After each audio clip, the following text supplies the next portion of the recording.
16 साल पहले किसी आदमी ने रमजान के रोजे की हालत में अपनी बीवी के साथ सोहबत कर लिया। गलती का एहसास हुआ। अब वो इंसान कफ्फारा अदा करना चाहता है। मेरे पास मसला आया, मौलवी साहब कफ्फारा क्या है? मैंने कहा 60 दिन कंटिन्यू रोजा रखना है, एक दिन की भी गैपिंग नहीं। एक रोजा अगर आपने खराब किया तो आपको 60 रोजा रखना है कंटिन्यू। और अगर 60 रोजे की ताकत नहीं है तो 60 मिस्कीन को खाना खिलाना है। यह रमजान के रोजे की अहमियत। और रमजान के रोजे में अगर कोई ये गलत काम कर देता है तो उसकी इतनी बड़ी सजा है। तो कुरान उतरा है रमजान के महीने। फिर रमजान के आखिरी अशरे की किसी एक रात में कुरान उतरा है। वो रात भी तमाम रातों में सबसे अफजल है। इन्ना अंज़लनाहु फी लैलतिल क़द्री व मा अदराका मा लैलतुल क़द्री लैलतुल क़द्री खैरुम मिन अल्फि शहर। ऐ नबी, इस कुरान को हमने लैलतुल क़द्र में उतारा है। और आपको क्या मालूम कि लैलतुल क़द्र क्या है? लैलतुल क़द्र 1000 महीने से अफजल है। 1000 महीना कैलकुलेटर पे कैलकुलेट करो, तकरीबन 84 साल बनते हैं। एक रात जिस रात में कुरान उतरा है, उस एक रात की फजीलत यह है कि वो एक रात अल्लाह ताला के यहां 84 साल से बेहतर है। यह है कुरान का मकाम। हमने कुरान को बड़ी आसानी से हासिल कर लिया है। इस कुरान की कदर हमको नहीं मालूम मेरे भाई। ये कुरान बहुत बड़ी दौलत है अल्लाह ताला की। ये कुरान अल्लाह ताला की बहुत बड़ी नेमत है मेरे भाइयों। ये कुरान हमें और आपको मिला है। इस कुरान की कदर करो, इस कुरान की वैल्यू को समझो, इस कुरान की कीमत को समझो। मान लीजिए हाई स्कूल और इंटर की परीक्षा देने वालों को हमारे यूपी में योगी जी टैबलेट दे रहे हैं। इंटर और बीए करने वालों को योगी जी टैबलेट दे रहे हैं। लैपटॉप दिया जा रहा है। उस टैबलेट को, उस लैपटॉप को एक स्टेट का मुख्यमंत्री दे रहा है तो उसकी बड़ी वैल्यू हो जाती है। अगर आपके मोबाइल पर मैसेज आ जाए, देश के प्राइम मिनिस्टर का मैसेज आ जाए, स्टेट के चीफ मिनिस्टर का मैसेज आ जाए और उसमें आपका नाम लिखा हो और आपको मुखातब किया गया हो, आप तो बाग हो जाएंगे, इतनी बड़ी हस्ती का मेरे पास मैसेज आया। ओ लोगों, ये कुरान भी तो अल्लाह का मैसेज है। ये कुरान अल्लाह ताला का लास्ट मैसेज है। ये अंतिम संदेश है जो अल्लाह ने आपको दिया है। फरमाया शहरो रमज़ान अल्लज़ी उन्ज़िल फ़ीहिल कुरान हुदल लिन्नासि व बय्यिनातिम मिनल हुदा वल फुरक़ान। ओ लोगो, ये कुरान रमज़ान के महीने में उतारा गया है और ये कुरान सारी मानवता के लिए गाइडेंस का काम करता है, मार्गदर्शन का काम करता है। सही क्या है, गलत क्या है, खरा क्या है, खोटा क्या है, सच्चा क्या है, झूठा क्या है, शिर्क क्या है, तौहीद क्या है, ये कुरान आपको बताएगा। व बय्यिनातिम मिनल हुदा वल फुरक़ान, ये हक और बातिल को खोल खोल के बयान करने वाली किताब है। लाओ दुनिया की कोई और किताब, लाओ दुनिया की कोई और किताब। डॉक्टर जाकिर नायक पड़ोसी मुल्क के दौरे पर हैं। एक क्रिश्चियन ने सवाल किया, डॉक्टर साहब आपने बाइबल की फला आयत पढ़ी है, आपने गलत तरीके से कोट किया है। डॉक्टर साहब ने कहा, डॉक्टर जाकिर नायक ने कहा कि अगर मैंने गलत कोट किया है आप प्रूफ लाके दे दो, मैं मान लूंगा। अपनी दूसरी तकरीर में डॉक्टर जाकिर नायक बोलते हैं कि बाइबल के इंडिया के अंदर कई हजार नुस्खे हैं और उन हजारों नुस्खों में बहुत डिफरेंस है, बहुत फर्क है, बहुत अंतर है। बाइबल के अलग अलग एडिशन में बहुत अंतर। दूसरी तरफ आ जाओ कुरान के अंदर, उस्मान गनी रजी अल्लाह ताला ने कुरान पढ़ते हुए शहीद किए गए और जब वो कुरान पढ़ रहे थे उस कुरान की कॉपी के ऊपर, उस कुरान के नुस्खे के ऊपर हजरत उस्मान गनी के खून के छींटे भी पड़े थे। और मालूम है वो कौन सी आयत पढ़ रहे थे? ए भाई क्या हो रहा है?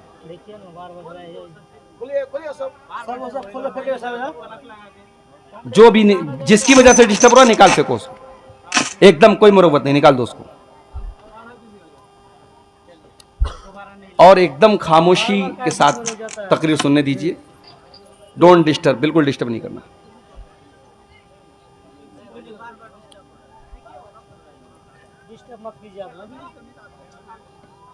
तो कुरान करीम, उस्मान गनी रजी अल्लाह ताला अन्हु कुरान की तिलावत कर रहे हैं, और कुरान के जिस नुस्खे पर हजरत उस्मान गनी के खून के छींटे पड़े थे, वो आज भी ताशकंद के म्यूजियम में वो कुरान मौजूद है। और आपको जान करके आश्चर्य होगा, हैरत होगी कि उस कुरान में और आज हमारे पास जो कुरान मौजूद है, देयर इज नो डिफरेंस, कोई अंतर नहीं है, कोई फर्क नहीं।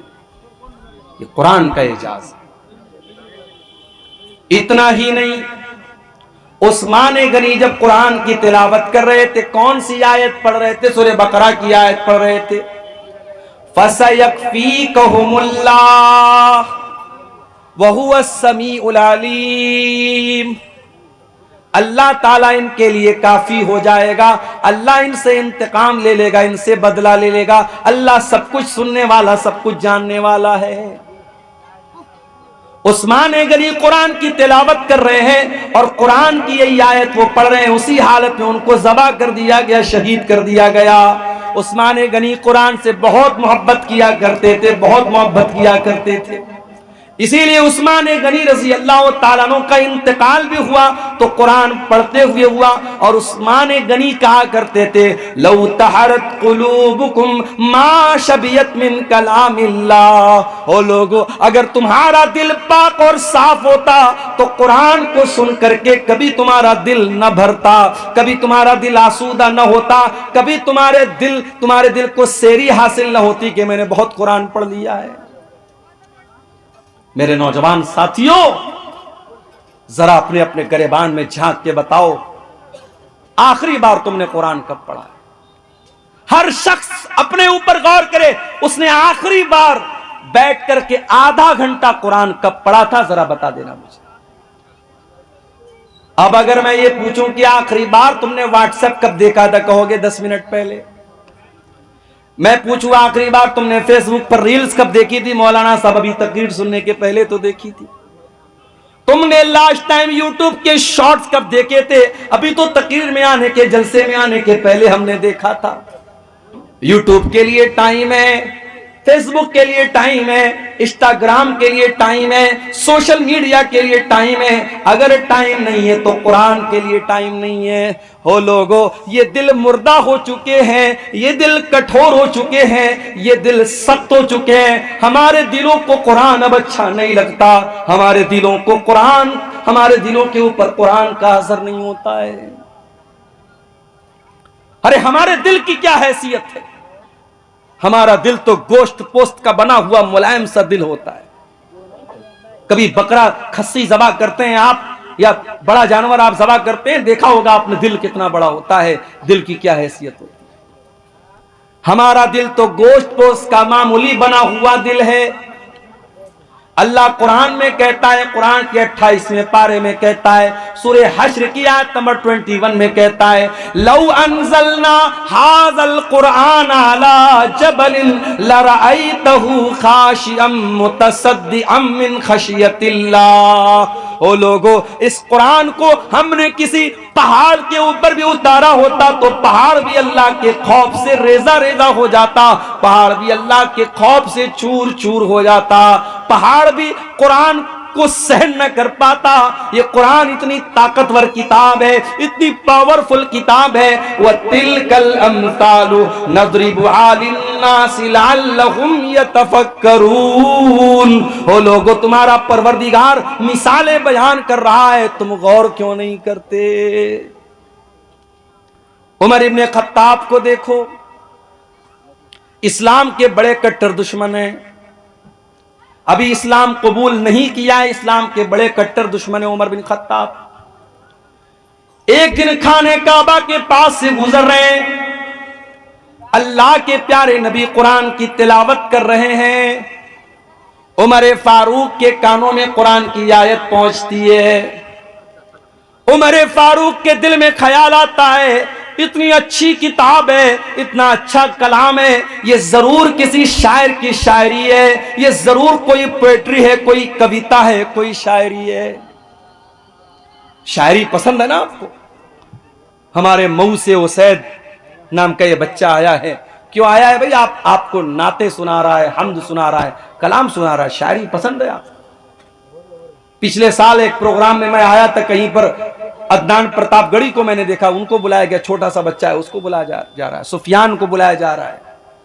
शायरी पसंद होती है इंसान को, शायरी में एक अट्रैक्शन होता है। उमर फारूक ने कुरान को सुना, कुरान अच्छा लगा, कुरान दिल को भाया, कुरान ने दिल को आकर्षित किया।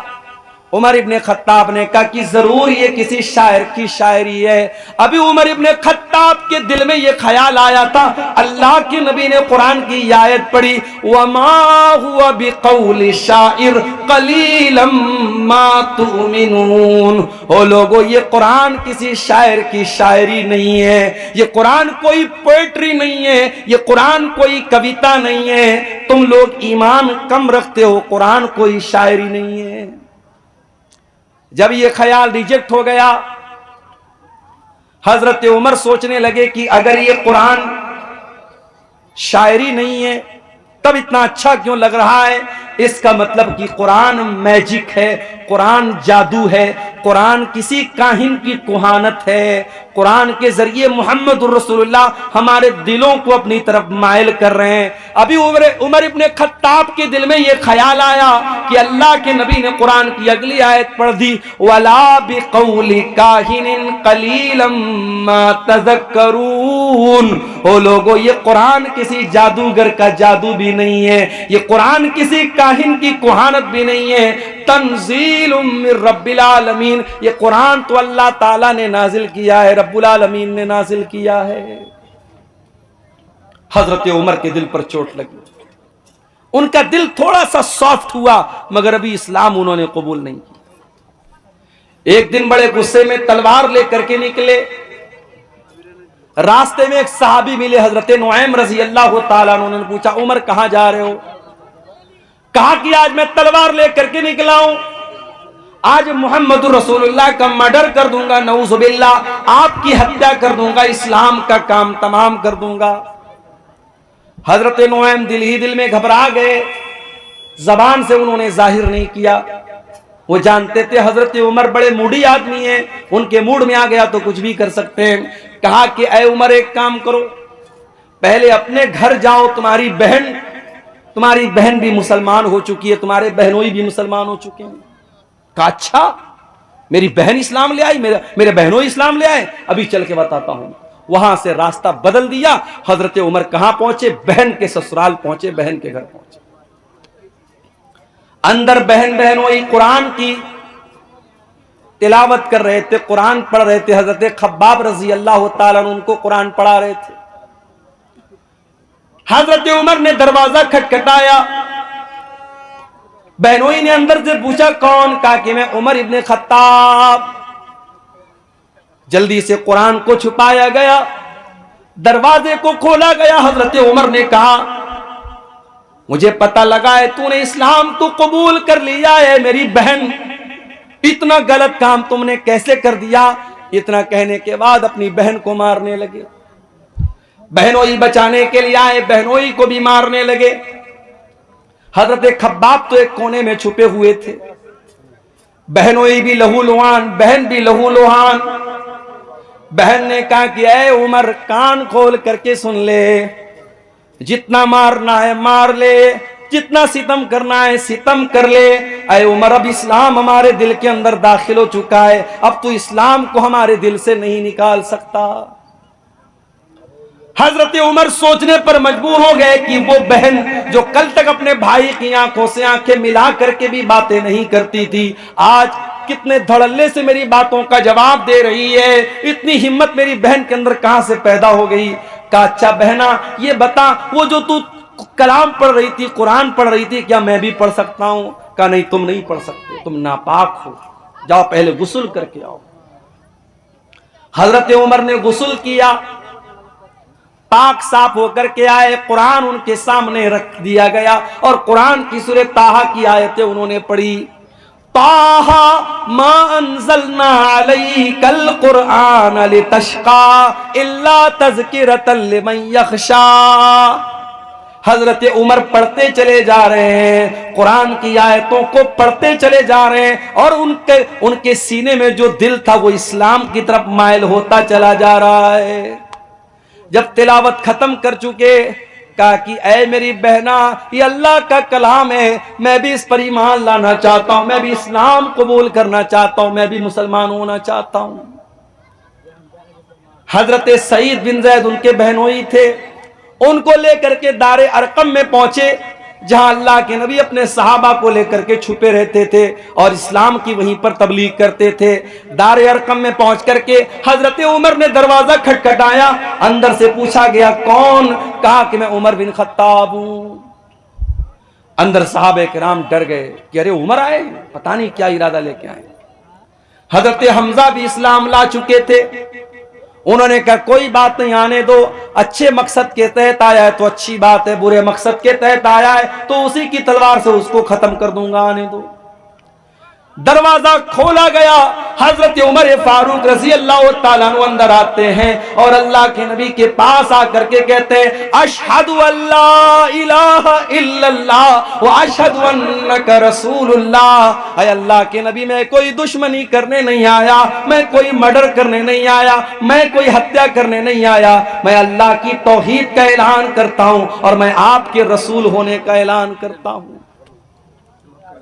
अल्लाह के नबी ने अल्लाह का शुक्र अदा किया, क्योंकि आपने अल्लाह से दुआ की थी कि ऐ अल्लाह, तू दो लोगों में से किसी एक को इस्लाम की तौफीक दे दे, चाहे उमर बिन हिशाम को, जिसको अबू जहल कहते हैं, उसको तू इस्लाम की तौफीक दे दे, चाहे तू उमर बिन खत्ताब को दे दे। अल्लाह को उमर बिन खत्ताब पसंद थे, अबू जहल पसंद नहीं था। अबू जहल को ईमान की दौलत नहीं मिली, हजरत उमर को मिल गई। अल्लाह के नबी ने अल्लाह का शुक्र अदा किया और मुसलमानों ने मिल करके नारे तकबीर लगाया, इतने जोर से नारे तकबीर लगाया कि पूरी मकान की छत पूछ गई।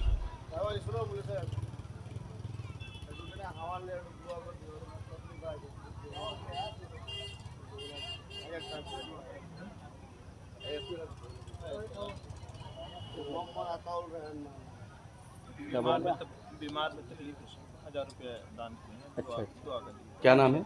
अताउर। कोई मोहम्मद अताउर रहमान भाई हैं, बहुत बीमार हैं, तकलीफ में, उन्होंने मदरसे को 1000 का ताउन पेश किया है। अल्लाह उनका ये चंदा कबूल करे, उनकी बीमारी से उनको शिफा अता फरमाए। तो कुरान करीम मेरे भाइयों हजरत उमर फारूक के दिल को बदलने में कामयाब हो गया। वही कुरान हमारे पास मौजूद है। ये कुरान हमारे ऊपर क्यों असर नहीं डाल रहा? नमाजों में कुरान पढ़ा जा रहा है, तरावी में कुरान पढ़ा जा रहा है, तकरीरों में कुरान पढ़ा जा रहा है, जुमा के खुतबों में कुरान पढ़ा जा रहा है, मगर दिल के ऊपर कोई असर नहीं हो रहा है। आओ मैं जवाब देता हूं।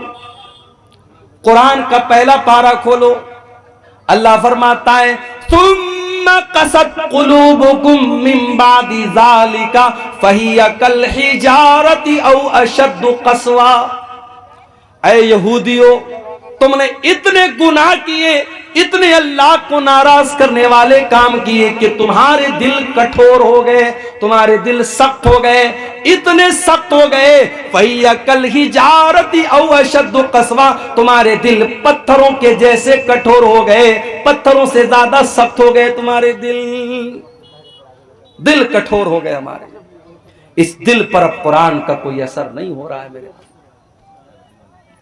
इस कुरान को सुन करके डाकू लोग ईमान ले आते थे। फुज़ैल इब्न अयाज नाम का एक डाकू, जिसका काम लोगों के मकान की छतों पे जाकर के छापा मारना और डाका डालना है। फुज़ैल इब्न अयाज डाका डालने के लिए एक मकान की छत पे कूदता है। रात का सन्नाटा है, रात का टाइम है। फुज़ैल इब्न अयाज डाका डालने गया है, चोरी करने गया है, माल हड़पने गया है, और रात के सन्नाटे में कोई अल्लाह का बंदा कुरान की तिलावत कर रहा था और कुरान की ये आयत फुज़ैल इब्न अयास के कानों में पड़ जाती है, अलम यानि लिल्लज़ीना आमनू अन तख्शा कुलूबुहुम लिज़िक्रिल्लाह, क्या ईमान वालों के लिए अभी वो समय नहीं आया, वो टाइम नहीं आया, वो वक्त नहीं आया जब ईमान वालों के दिल अल्लाह का कलाम सुन करके पिघल जाएं। जब ये आयत सुनी फुज़ैल इब्न अयास ने, फौरन उसके दिल पर असर हुआ। डाकू है, चोर है, डाका डाल के अपना खर्चा चलाता है। कुरान की आयत सुनी, डायरेक्ट दिल पर असर हुआ। उसने कहा नहीं है अल्लाह, टाइम आ चुका है, टाइम आ चुका है अल्लाह, मैं तौबा करता हूं तेरी बारगाह में, आज के बाद चोरी नहीं करूंगा, आज के बाद डाका नहीं डालूंगा। और चश्मे फलक ने वो मंजर भी देखा। फुज़ैल इब्न अयास ने इतनी सच्ची तौबा की, कल तक जो डाका डाला करता था, जो चोरी किया करता था, जो दूसरों की बहू बेटियों को गलत नजर से देखा करता था, आज अल्लाह का इतना नेक बंदा हो गया कि दिन रात 24 घंटे वो खाने काबा के पास रहने लगा, अल्लाह के घर में रहने लगा। इतना बड़ा आबिद, इतना बड़ा जाहिद बन गया, इतना बड़ा इबादत गुजार बन गया। कुरान तो वही है मेरे भाई। दिल बदल गए हमारे, नीयतें बदल गई हमारी। कुरान के अंदर जो असर 1400 साल पहले था वो असर आज भी है। शर्त यह है कि हम अपने दिल को थोड़ा सॉफ्ट करें और कुरान को पढ़ने की कोशिश करें। सहाबे किराम ने इस कुरान को हासिल करने के लिए बड़ी कुर्बानी दी थी। एक सहाबी है जिनका नाम उमर बिन सलमा है। बुखारी की रिवायत आपको पढ़ के सुना रहा हूं। उमर बिन सलमा कहते हैं कि मैं ऐसे जगह रहता था, ऐसी लोकेशन पे रहता था कि जब अरब में कोई काफिला आता था, मक्के में कोई काफिला आता था, तो हमारे गांव के पास से, हमारे टाउन के पास से गुजरता था। रास्ते में मिड रास्ते में हमारा गांव पड़ता था, कस्बा पड़ता था। हजरत उमर बिन सलमा कहते हैं हमें मालूम हुआ कि मक्के में एक रसूल आए। हमने उस रसूल के बारे में लोगों से डिटेल पूछी, लोगों ने डिटेल बताई। मैंने पूछा वो नबी क्या पढ़ के सुनाते हैं, तो लोगों ने कुरान की आयतें पढ़ पढ़ के सुनाई। उमर बिन सलमा की उम्र मात्र 6 साल है, 6 या 7 साल, 6 या 7 साल का बच्चा है। उसने उस काफिले के लोगों से कुरान की आयतों को सुन सुन करके याद कर लिया। अच्छा, यह भी अल्लाह की बड़ी अजीब कुदरत है। दुनिया की कोई और किताब 5-6 साल का बच्चा याद नहीं कर पाता है। आपके बिहार के शेरशाबादी इलाके का रहने वाला बच्चा है, उसकी लैंग्वेज बंगला है, उसकी जबान हिंदी उर्दू है, वो तो जानता भी नहीं अरबी जबान। वो मदरसे में आता है, मौलवी साहब उसे नूरानी कायदा पढ़ाते हैं, नाजरा कुरान पढ़ाते हैं, हिफ्ज कराते हैं। कुछ बच्चे 6 महीने में, कुछ 1 साल में, कुछ 1.5 साल में, कुछ 2 साल में कुरान याद कर लेते हैं। हमारे एक दोस्त का बच्चा है मुंबई में, उसने 6 साल की उम्र में कुरान हिफ्ज कर लिया। ये कुरान की बरकत है मेरे भाई। अल्लाह ने कुरान को आसान बनाया है याद करने के लिए। 6 साल का बच्चा भी कुरान को याद कर लेता है। इसीलिए अल्लाह कुरान में कहता है वलक़द यस्सरनल कुरआन लिज़िक्रि फहल मिन मुद्दकिर, हमने इस कुरान को आसान बनाया है याद करने के लिए, है कोई कुरान को याद करने वाला? मैं तहदी से नेमत के तौर पे कह रहा हूं, अपनी बड़ाई के तौर पे नहीं कह रहा हूं। इसको तकब्बुर के तौर पे या बड़ाई के तौर पे मत लीजिएगा, तहदी से नेमत के तौर पे कह रहा हूं। लॉकडाउन लगा था, रमजान का महीना आया, मेरी वालदा अल्लाह मग़फ़िरत फरमाए, उनकी जिंदगी का आखिरी रमजान था। मस्जिदें बंद थी, ताला लगा था मस्जिद में। रमजान के अंदर तरावी की नमाज घर में पढ़ने का मामला आया। मेरे घर में कोई हाफिज नहीं था, मुझे सूरह बकरा याद थी। मैंने अपने माँ बाप से कहा कोई बात नहीं, मैं कोशिश करता हूं, थोड़ा थोड़ा याद करके पढ़ूंगा, तरावी घर में मैं पढ़ाऊंगा। आम दिनों में मैं सोच भी नहीं सकता था कि मैं तरावी पढ़ाऊंगा, मेरे पीछे मेरी मां पढ़ेगी, मेरे बाप पढ़ेंगे, मेरे भाई लोग पढ़ेंगे, क्योंकि मैं हाफिज तो नहीं हूं। लेकिन ये लॉकडाउन का को आप कह सकते हैं कि एक करिश्मा था उसका। अल्लाह ताला को यह भी लिखना था मेरे मुकद्दर में कि मेरी वालदा का आखिरी रमजान है, उनकी जिंदगी का लास्ट रमजान है, उसी के बाद उनका इंतकाल हुआ था और तरावी की नमाज वो मेरे पीछे पढ़ रही है। पहले दिन मैंने आधा पारा पढ़ाया, दूसरे दिन फिर आधा पारा पढ़ाया, तीसरे दिन फिर आधा पारा, चौथे दिन फिर आधा पारा, पांचवें दिन सूरह बकरा खत्म हो गई। सूरह बकरा के बाद सूरह आले इमरान आती है। मैं बैठ करके आधा पारा मैंने और याद किया, रात में तरावी में पढ़ दिया मैंने। अगले दिन फिर आधा पारा याद करके मैंने तरावी में पढ़ाया। इस तरीके से तकरीबन 10:30-11 पारे रमजान की बरकत से मैंने याद कर लिए। लॉकडाउन के पीरियड में मेरे प्यारे भाइयों आधा पारा रोज बैठ करके याद करता था और रात में तरावी पढ़ा देता था। ये कोई बड़ाई के तौर पे नहीं कह रहा हूं, ये कुरान का कमाल है, ये कुरान का एजाज है। अल्लाह कहता है वलक़द यस्सरनल कुरआन लिज़्ज़िक्रि फ़हल मिन मुद्दकिर। ओ लोगों, हमने कुरान को आसान बनाया है याद करने के लिए, क्या है कोई कुरान को याद करने वाला? हजरत उमर बिन सलमा कहते हैं मैं 6 साल का बच्चा था और कुरान को पढ़ पढ़ कर सुन करके मैंने याद कर लिया। उसके बाद जब मक्का फतह हो गया और मेरे कबीले के लोग अल्लाह के रसूल के पास पहुंचे और इस्लाम कबूल कर लिया, तो अल्लाह के नबी ने कहा कि जाओ तुम अपने गांव में जाकर के मस्जिद बनाओ और नमाज कायम करो, और जो तुम में कुरान सबसे ज्यादा पढ़ने वाला है और कुरान सबसे ज्यादा याद जिसको है वही तुमको नमाज पढ़ाएगा। जब मेरे गांव के लोग आए तो सबसे ज्यादा कुरान मुझको याद था, और इसीलिए इमाम बुखारी रहमतुल्लाह अलैह इस हदीस को सही बुखारी में जब लाए हैं तो चैप्टर क्या कायम किया है, बाबु इमामती सभी, कि अगर बच्चा भी कुरान का हाफिज है, कुरान अच्छा पढ़ रहा है और बच्चा समझदार है, सही तरीके से नमाज पढ़ रहा है, तो बच्चे को भी इमाम बना सकते हैं। बच्चे को इमाम बनाने में कोई हरज की बात नहीं। हजरत उमर बिन सलमा कहते कि मेरे गांव के लोगों ने देखा कि सबसे ज्यादा कुरान तो इसको याद है, कहा चल भाई तू नमाज पढ़ाए।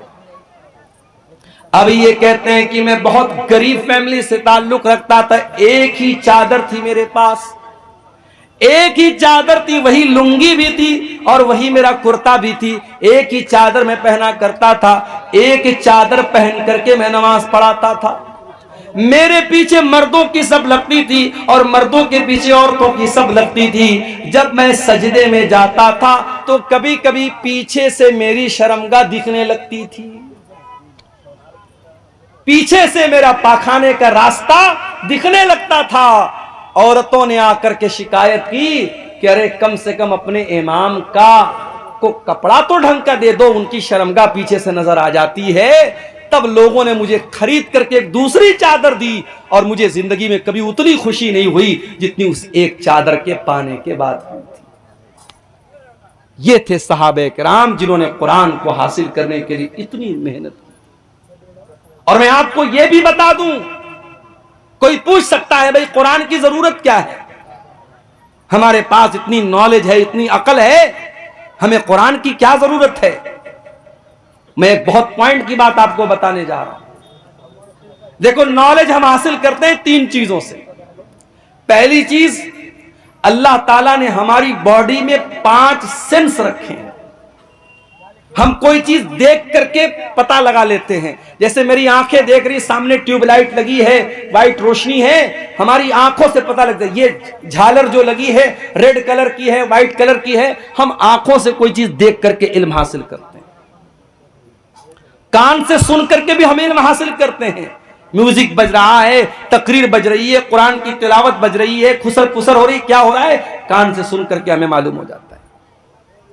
इसी तरीके से हम सूंघ करके पता लगा लेते हैं, खुशबू है कि बदबू है, महक आ रही है, अच्छी महक है, बुरी महक है, सूंघ करके पता लग जाता है। इसी तरीके से टच करके हमें पता लग जाता है ये मोबाइल है, ये सख्त है कि सॉफ्ट है, ये बर्फ है ठंडी है कि गर्म है, हम छू करके बता देते हैं।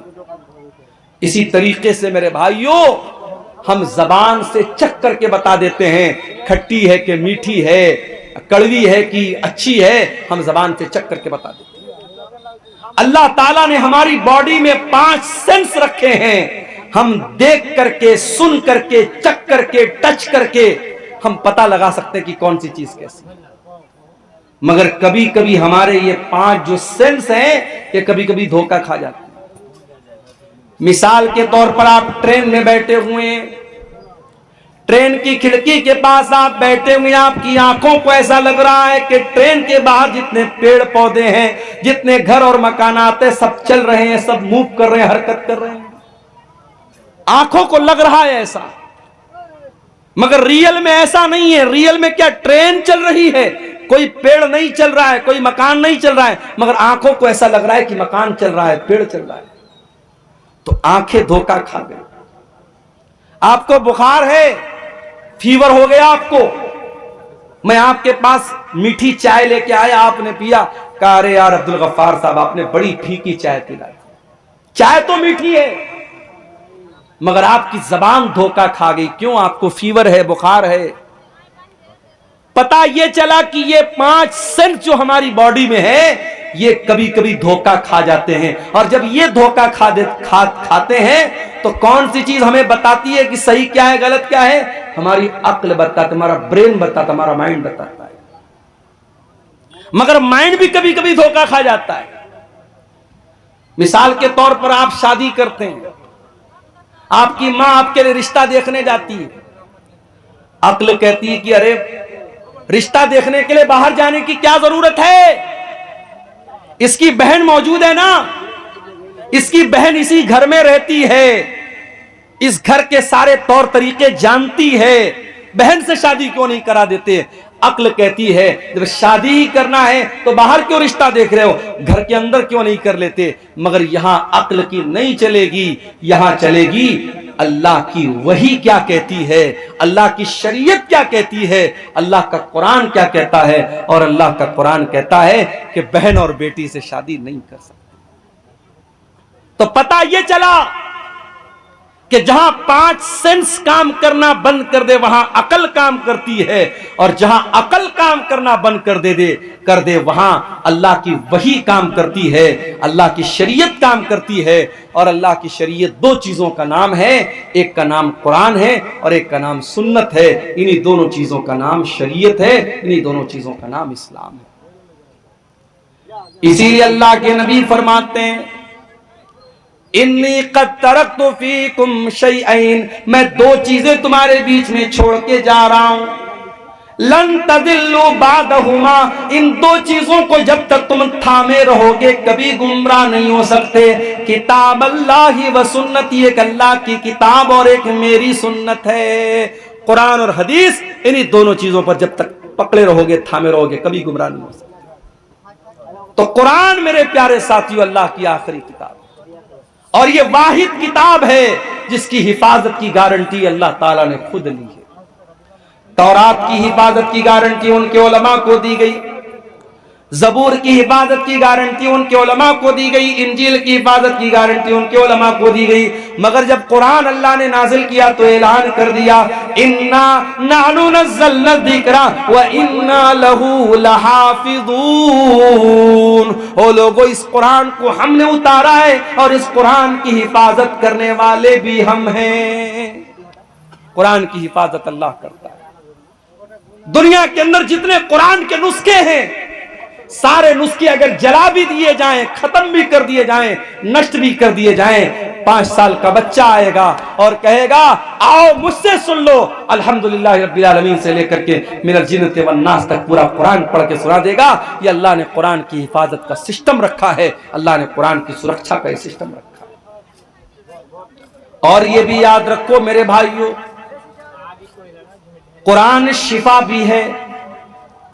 हमने ये समझा कुरान हमारे बुखार और जुकाम की दवा है, बच्चे को नजर लग गई, कुरान पढ़ के दम कर दिया, कोई बीमार हो गया, कुरान पढ़ के दम कर दिया। हमने कुरान को जिस्म की बीमारियों के लिए शिफा बना के रखा है। यकीनन कुरान फिजिकल बीमारियों के लिए भी शिफा है, मगर उससे बढ़कर के कुरान रूह की बीमारी के लिए शिफा है। कुरान स्पिरिचुअल बीमारी के लिए शिफा है। रूह के अंदर जो बुराइयां हैं, रूह के अंदर जो बीमारियां हैं, जैसे आपके रूह के अंदर एक बीमारी होती है जिसको लालच की बीमारी कहते हैं, एक बीमारी होती है जिसको हसद की बीमारी कहते हैं, एक बीमारी होती है माल की मोहब्बत, एक बीमारी होती है दुनिया की मोहब्बत। कुरान इन तमाम बीमारियों से आपके दिल को शिफा देता है। अल्लाह कुरान में कहता है, या अय्युहन्नास क़द जाअतकुम मौइज़तुम मिर रब्बिकुम व शिफ़ाउन लिमा फ़िस सुदूर। ओ लोगो, ये कुरान तो बहुत बड़ी नसीहत है और कुरान तुम्हारे दिल की बीमारियों के लिए शिफा है। बरकत वाली किताब है ये कुरान। दुनिया की कोई और किताब पढ़ोगे आपको सवाब नहीं मिलेगा, कुरान पढ़ोगे सवाब मिलेगा। कितना सवाब मिलेगा? अल्लाह के नबी फरमाते हैं, मन करा हरफम मिन किताबिल्लाह, जो कुरान का एक हरफ पढ़ेगा, फलहू हसनतुन, तो उसको एक नेकी मिलेगी। वल हसनतु बिअशरि अमसालिहा, और एक नेकी का सवाब अल्लाह ताला के यहाँ 10 नेकी के बराबर है। तो एक हरफ पढ़ने पर आपको 10 नेकी मिलेगी। अल्लाह के नबी फरमाते हैं, जब तुम अलिफ लाम मीम पढ़ोगे तो तुमको एक नहीं 30 नेकी मिलेगी, क्योंकि अलिफ अलग एक हर्फ है, लाम अलग एक हर्फ है, मीम अलग एक हर्फ है। सवाल पैदा हुआ है, अल्लाह मैं शेरशाबादी हूं, मैं बंगला भाषी हूं, मैं कुरान जब पढ़ता हूं तो मेरी जबान नहीं चलती है, मैं कुरान अटक अटक करके पढ़ता हूं, मैं कुरान को फ्लुएंटली नहीं पढ़ पाता हूं, मैं रफ्तार के साथ कुरान नहीं पढ़ पाता हूं। आय अल्लाह, मेरी जबान लड़खड़ाती है कुरान पढ़ने के टाइम, तो क्या मुझे कुरान पढ़ने का सवाब मिलेगा कि नहीं मिलेगा? अल्लाह के नबी फरमाते हैं, वल्लज़ी यक़रउल कुरान व हुवा यतातऊ, जो अटक अटक के कुरान पढ़ रहा है, उसकी जबान से सही तरीके से अदा नहीं हो रहा है, उसकी लैंग्वेज अलग है, उसकी भाषा अलग है, वो कुरान को अटक अटक करके पढ़ रहा है, उसको डबल सवाब मिलेगा, दोहरा सवाब मिलेगा। अल्लाह की कुदरत और अल्लाह के खजाने में कोई कमी नहीं है। आप दूसरी भाषा जानते हैं और यह भी कोई बहाना नहीं है। आपको मालूम होगा, हरम के एक इमाम गुजरे हैं, इंतकाल हो गया उनका नाम कारी अयूब था। कारी अयूब कहां के रहने वाले थे? बर्मा के रहने वाले थे, म्यांमार के रहने वाले थे, बर्मा के रहने वाले थे। कारी अयूब हरम के इमाम बने थे, मक्के के इमाम बने थे, अल्लाह को प्यारे हो गए। जाओ जरा यूट्यूब पर सर्च कर लेना, कारी अयूब की तिलावत इतनी बेहतरीन होती थी, इतनी प्यारी होती थी कि जब वो तिलावत करते थे तो रूह पर एक अजीब सा वज्द तारी हो जाता था और बड़ा अच्छा लगता था। वो बर्मा के रहने वाले थे, उनकी भाषा अरबी नहीं थी, मगर उन्होंने मेहनत किया, कुरान के हाफिज बने, कुरान के कारी बने, हरम के इमाम बन गए, मक्के के इमाम बन गए। इसलिए आपकी भाषा अगर अलग है तो ये इस बात की अलामत नहीं है कि आप कुरान नहीं पढ़ सकते। और आगे बढ़िए, जो बच्चा कुरान का आलिम है, कुरान का हाफिज है, कुरान का कारी है, कल अल्लाह ताला अगर वो कुरान का सही तरीके से उसने कुरान को पढ़ा होगा, कल अल्लाह ताला जन्नत में उसको दाखिल करेगा और उससे कहा जाएगा, इकरा वर्तकी कमा कुंत तुरत्तिलु फिद दुनिया। ऐ कुरान पढ़ने वाले, जिस तरीके से तू कुरान को ठहर ठहर करके दुनिया में पढ़ता था, तू खींच खींच करके कुरान को पढ़ता था, तू जन्नत की सीढ़ियों पर चढ़ता चला जा, तो कुरान को पढ़ता चला जा और जन्नत की सीढ़ियों को तय करता चला जा। हो लोगो, हम कितने बड़े बदनसीब हैं, कुरान पढ़ करके हम जन्नत की सीढ़ी पर चढ़ सकते हैं। अल्लाह हमको जन्नत में जाने का रास्ता बता रहा है, मगर हम जन्नत की सीढ़ी में चढ़ने को तैयार नहीं है। हमसे बड़ा बदनसीब कौन होगा? अखबार पढ़ने के लिए टाइम है हमारे पास, चाय के होटलों में बैठकर 2-2 घंटे बैठ करके पॉलिटिक्स पर और नीतीश कुमार और तेजस्वी और मोदी और योगी पर बात करने के लिए हमारे पास टाइम। टाइम नहीं है तो कुरान पढ़ने के लिए टाइम नहीं है। हम टाइम पास करते हैं मगर कुरान पढ़ने के लिए हमारे पास टाइम नहीं है। मेरे भाइयों, ये कुरान आपके दिलों में जिंदगी पैदा करता है। अल्लाह की कसम खा करके कहता हूं, किसी अच्छे कारी की आवाज में जरा कुरान को सुनो, म्यूजिक भूल जाओ। म्यूजिक तो आपके दिल को मुर्दा करता है।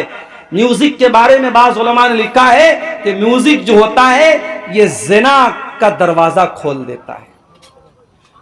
म्यूजिक जो होता है ना, वो आपकी शहवत को भड़काता है, आपकी इच्छाओं को जागृत करता है, आपकी जो डिजायर्स हैं उसको वो भड़काता है।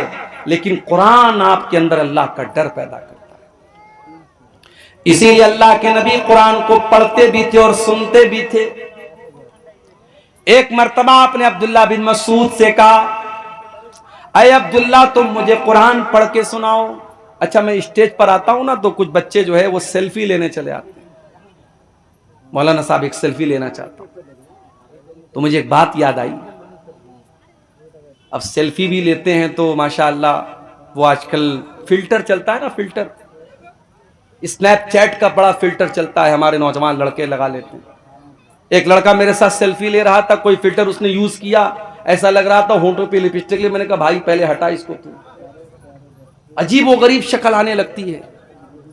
एक साहब ने मेरा फोटो मुझी को भेजा, बड़ी बड़ी दाढ़ी रखी थी, कहा मौलाना आपके ऊपर बड़ी बड़ी दाढ़ी बहुत अच्छी लगेगी। मैंने कहा मेरा ये फोटो आपको कहां से मिला? बोले मैंने एडिट किया है, फिल्टर किया है। तो फिल्टर करके आजकल बहुत कुछ हो रहा है। मैं आपसे कहता हूं कि फोटो को फिल्टर मत करो, अपने आप को फिल्टर करो। इंसान दुबला होता है, जिम जाता है कि मेरी बॉडी सही हो जाए, लेकिन अगर आपके अंदर ईमान की ताकत है तो आप दुबले पतले भी हैं तब भी अल्लाह के प्यारे हो सकते हैं।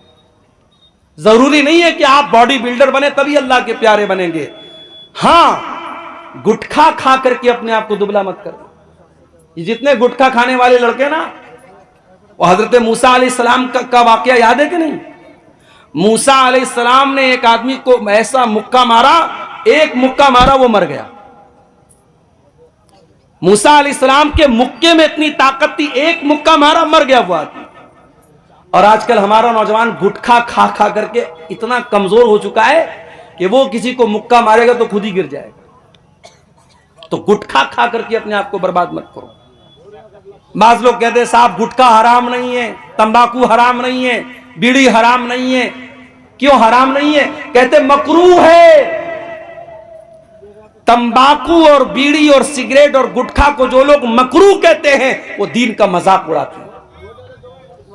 क्योंकि गुटखा, तंबाकू, बीड़ी, सिगरेट, खैनी, ये तमाम चीजें आपके शरीर को बर्बाद कर रही हैं। और जो चीजें आपके शरीर को बर्बाद करे वो हराम है, वो मकरूह नहीं है। माफ कीजिए, मकरूह किसको बोलते हैं? एक सवाल अभी मेरे पास है, मेरी जेब में पर्ची रखी हुई है। एक साहब ने सवाल किया, मौलवी साहब जरा इस मसले को बयान कर दीजिएगा कि एक आदमी जंगिया पहनकर और गमछा रख करके साल की साल नमाज पढ़ाता है और मसला बयान करता है कि नमाज हो जाएगी। देखो, नमाज हो जाएगी एक अलग मसला है और नमाज उसी हालत में पढ़नी चाहिए अलग मसला है। नमाज आप जब पढ़े तो बेहतरीन लिबास में पढ़ें, जो लिबास आप इज्जतदार का जो लिबास है, जो आप कहीं जाते हैं जो लिबास पहन के जाते हैं वो लिबास आप पहन करके नमाज पढ़ें। किसी के यहाँ शादी में जाना हो, आप जंगिया पहन के और गमछा रख करके जाएंगे क्या? नहीं जाएंगे। आप प्रधान जी अपने घर पे आपको बुलाएंगे, आप बेहतरीन सफेद कुर्ता पायजामा पहनकर, खुशबू लगाकर, तेल लगा करके सच संवर के जाएंगे? जाएंगे क्या आप जंगिया पहनकर और गमछा रख करके? नमाज पढ़ने जा रहे हो, अल्लाह की इबादत करने जा रहे हो और गमछा रख करके और जंगिया पहन करके नमाज पढ़ रहे हो, ये मुनासिब नहीं है मेरे भाई। मकरूह उस अमल को कहते हैं जो मुस्तहब के खिलाफ हो। मिसाल के तौर पर मस्जिद में आप जाते हैं, मुस्तहब यह है कि पहले दाहिना पैर अंदर डालें और फिर बायां पैर अंदर डालें, और मकरूह यह है कि आप पहले बायां डालें और बाद में दायां डालें। यह मकरूह है। जो चीज हराम है, सिगरेट, बीड़ी, तंबाकू, ये सब चीजें हराम हैं, ये मकरूह नहीं है। माफ कीजिएगा। अब्दुल्ला बिन मसूद रजी अल्लाह ताला अन्हु बहुत दुबले पतले थे। एक बार वो पेड़ पे चढ़ करके मिसवाक तोड़ रहे थे। इतने दुबले पतले थे कि उनकी पतली पतली टांगे हवा में लहरा रही थी और सहाबे किराम देख करके हंस रहे थे कि देखो अब्दुल्ला की टांगे कितनी पतली पतली हैं। अल्लाह के नबी ने पूछा क्यों हंस रहे हो? कहा अल्लाह के नबी जरा देखिए अब्दुल्ला की टांगे कितनी पतली पतली। आपने फरमाया कि तुम अब्दुल्ला की टांगों को पतला समझ करके मजाक उड़ा रहे हो। लहुमा अस्कलानी अलल मीज़ान मिन उहुद, अल्लाह की कसम अब्दुल्ला की ये पतली पतली टांग कयामत के दिन तराजू के ऊपर उहुद पहाड़ से ज्यादा वजनदार होंगी। अल्लाह के आपका कैरेक्टर तौला जाएगा, आपका ईमान तौला जाएगा, आपका अमल तौला जाएगा। अगर आप फिजिकली कमजोर भी हैं मेरे भाइयों, अल्लाह के इसकी वैल्यू नहीं है। अब्दुल्ला बिन मसूद बहुत दुबले पतले थे मगर आवाज बहुत अच्छी थी। कुरान पढ़ते थे, इतना बेहतरीन कुरान पढ़ते थे। अल्लाह के नबी फरमाते हैं जिसको कुरान बिल्कुल ताजा ताजा सुनना हो, बिल्कुल फ्रेश फ्रेश सुनना हो, वो अब्दुल्ला बिन मसूद से कुरान सुने। अल्लाह के नबी फरमाते हैं अब्दुल्ला इकरा अलैयल कुरान, मुझे कुरान पढ़ करके सुनाओ। बुखारी की रिवायत है। हजरत अब्दुल्ला कहते हैं अल्लाह के नबी मैं आपको कुरान कैसे पढ़ के सुनाऊं? ये कुरान तो आप ही के ऊपर उतरा है, आप ही के ऊपर नाजिल हुआ है, मैं आपको कुरान कैसे पढ़ के सुनाऊं? आपने फरमाया अब्दुल्ला मैं आज दूसरे के मुंह से कुरान सुनना चाहता हूं। हजरत अब्दुल्ला कहते हैं मैं कुरान पढ़ने लगा। कुरान पढ़ते पढ़ते सूरह निसा की तिलावत करने लगा, सूरह निसा पढ़ने लगा। अल्लाह के नबी गौर से सुन रहे हैं, मैं कुरान पढ़ता चला जा रहा हूं। कुरान पढ़ते पढ़ते जब मैं सूरह निसा की इस आयत पर पहुंचा, फकैफ इज़ा जिना मिन कुल्लि उम्मतिन बिशहीद व जिना बिका अला हाउलाई शहीदा। ऐ नबी उस वक्त को याद कीजिए जब हम तमाम लोगों पर आपको गवाह बना के लाएंगे। हर उम्मत में उसके नबी को गवाह बनाएंगे और आपकी उम्मत के ऊपर आपको गवाह बनाएंगे। जब इस आयत पर मैं पहुंचा हूं, हजरत अब्दुल्ला कहते हैं अल्लाह के नबी ने फरमाया अय अब्दुल्ला बस करो, रोक दो तिलावत रोक दो। कहते मैंने नजरें डाल करके देखा, फैजा ऐनाहु तजरीफान, अल्लाह के नबी की दोनों आंखों से आंसू बह रहे हैं। अल्लाह के नबी रो रहे हैं, अल्लाह के नबी की दोनों आंखों से आंसू बह रहे हैं। आपके कंधे पर कयामत के दिन जो जिम्मेदारी डाली जाएगी उस जिम्मेदारी का एहसास करके अल्लाह के नबी रो रहे हैं। नबी को अपनी जिम्मेदारी का एहसास है, हमें और आपको अपनी जिम्मेदारी का कोई एहसास नहीं। जवान बेटी रात को 2-2 बजे तक ऑनलाइन है, चैटिंग कर रही है। मां को कोई फर्क नहीं पड़ रहा है, बाप को कोई फर्क नहीं पड़ रहा है। न मां को अपनी जिम्मेदारी याद है, न बाप को अपनी जिम्मेदारी याद है। जवान लड़की बेपर्दा घर से बन करके संवर करके मेकअप करके अपने जिस्म की नुमाइश करके निकलती है, और माँ 70 साल की माँ बेचारी चादर ओढ़ करके नकाब ओढ़ के निकलती है, और 20 साल की छोकरी खुलेआम घूम रही है। मेरी प्यारी माँ और बहनों, अगर अल्लाह ने आपको बेटी की माँ बनाया है, अगर आपको बेटी का बाप बनाया है, अगर आप बेटी वाले हैं, अगर आप साहिब औलाद हैं, तो यह औलाद बहुत बड़ी जिम्मेदारी है। इस जिम्मेदारी का एहसास अपने अंदर पैदा कीजिए। अल्लाह के नबी को अपनी जिम्मेदारी का एहसास हुआ, आपकी आंखों से आंसू बहने लगे, आप रोने लगे। आपने कहा अब्दुल्ला बस कर, अब मेरे अंदर ताकत नहीं और सुनने की। सहाबे किराम तो कुरान सुनते थे रोने लगते थे, कुरान पढ़ते थे तो रोने लगते थे। हजरत आयशा को देखो, हजरत आयशा चाश्त की नमाज पढ़ रही हैं। ये चाश्त की नमाज कौन सी नमाज होती है जानते हैं? कोई जानता है? इस सामने की पब्लिक में कोई जानता हो जरा हाथ उठा के बताए, चाश्त की नमाज किसको बोलते हैं? कब पढ़ते हैं चाश्त की नमाज? बोलो भाई, नहीं जानते। सूरज तुलू होने के बाद, यानी मगरिब के टाइम है। कब पढ़ते हैं भाई? अच्छा, चलिए माशाअल्लाह, कुछ लोग तो जानते हैं। मैं कभी कभी सोचता हूं इतने जलसे हो रहे हैं सीमांचल में। अब्दुल गफ्फार साहब तो बेचारे टाइम कम देते हैं, जो दूसरे मुकर्रिरीन हैं, बहुत सारे मुकर्रिरीन 1-1 महीना कंटिन्यू आपके यहाँ प्रोग्राम करते हैं। लेकिन मैं देखता हूं कि जो बुराई का लेवल है, जो लाइल्मी का लेवल है, वो बराबर बढ़ ही रहा है। बेनमाजी बराबर बेनमाजी हो रहे हैं, नशा करने वाले बराबर नशा कर रहे हैं, बेपर्दगी करने वाली औरतें बेपर्दगी कर रही हैं। अब तो हालात ये है कि मस्जिद की जमीनों पर नाजायज कब्जा हो रहा है, कब्रिस्तान की जमीनों पर नाजायज कब्जा हो रहा है। हम हुकूमतों को क्या बोलेंगे, हम प्रशासन को क्या बोलेंगे? आज अपनी वक्फ की हुई जमीन को भी मुसलमान खुद हड़पने के लिए तैयार है। मेरे भाइयों, जलसे कराते हो तो कम से कम अपने दीनी लेवल में, अपने नॉलेज लेवल में भी इजाफा कीजिए। हजरत आयशा चाश्त की नमाज पढ़ रही थी। चाश्त की नमाज कब पढ़ी जाती है? मसला याद रखिए, चाश्त की नमाज पढ़ने का दो टाइम है।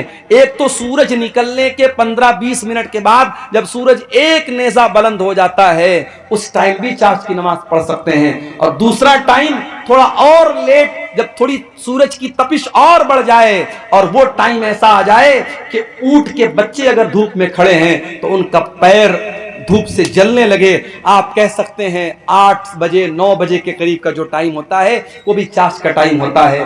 चाश्त की नमाज 2 रकात भी पढ़ सकते हैं, 4 रकात भी पढ़ सकते हैं। चाश्त की नमाज की बड़ी फजीलत है। चाश्त की नमाज अगर आप पढ़ेंगे 2 रकात नमाज, तो अल्लाह के नबी फरमाते हैं कि आपके बदन के हर जोड़ की तरफ से सदका हो जाएगा।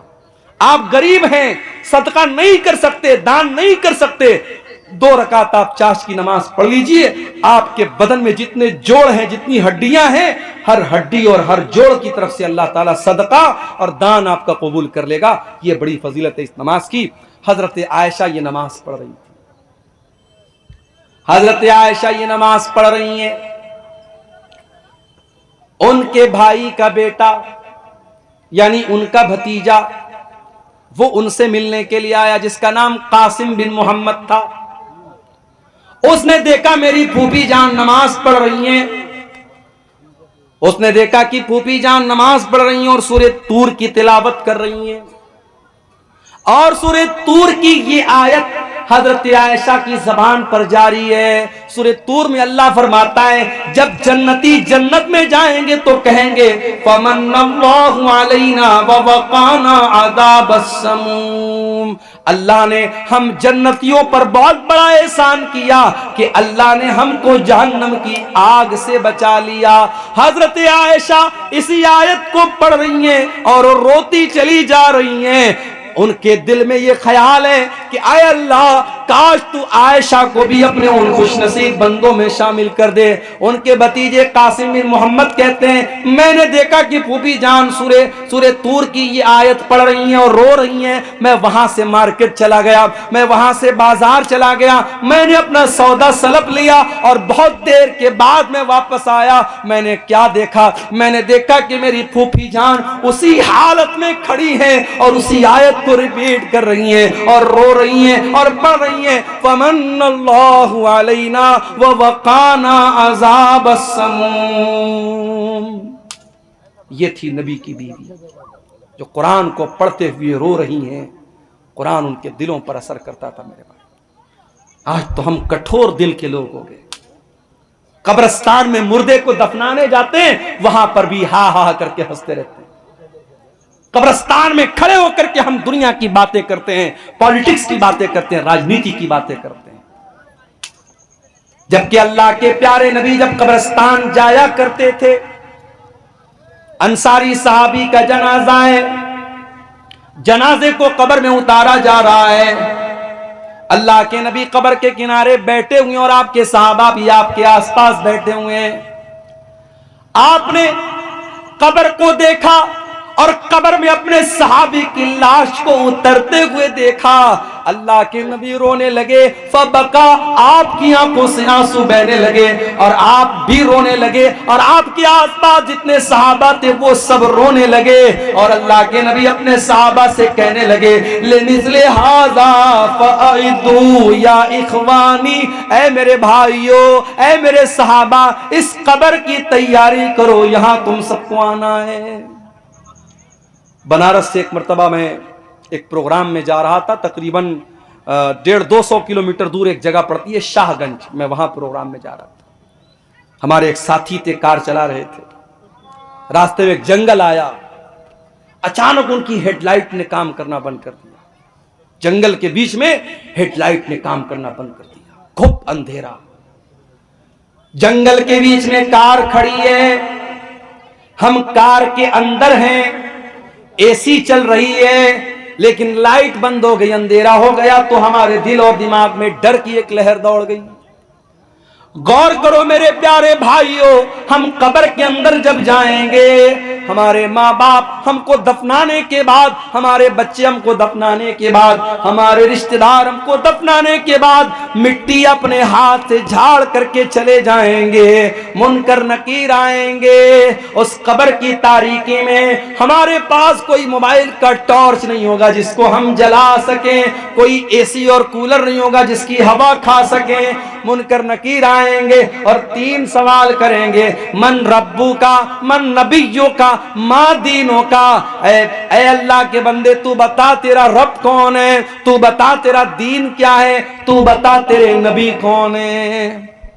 और ये 3 सवालों का जवाब मैथमेटिक्स की बुक्स में नहीं मिलेगा। इन तीनों सवालों का जवाब विज्ञान और साइंस की किताबों में नहीं मिलेगा। इन तीनों सवालों का जवाब हिस्ट्री और इतिहास की किताब में नहीं मिलेगा, भूगोल की किताब में नहीं मिलेगा, हाई स्कूल और इंटर के सिलेबस में नहीं मिलेगा। इन तीनों सवालों का जवाब मदरसा दारुल कुरान अजीजिया के जो बच्चे जिस किताब को पढ़ के हाफिज हुए हैं, इस किताब के अंदर मिलेगा। कुरान जवाब देगा इन तीनों सवाल का, तेरा रब कौन है, तेरा दीन क्या है, तेरे नबी कौन है। और जब बंदा सही जवाब देगा, मेरा रब अल्लाह है, मेरा दीन इस्लाम है, मेरे नबी मोहम्मद सल्लल्लाहु ताला अलैहि वसल्लम है, तो फरिश्ता पूछेगा कि तुझे ये सवाल, इन सवालों का जवाब तुझे कैसे पता चला।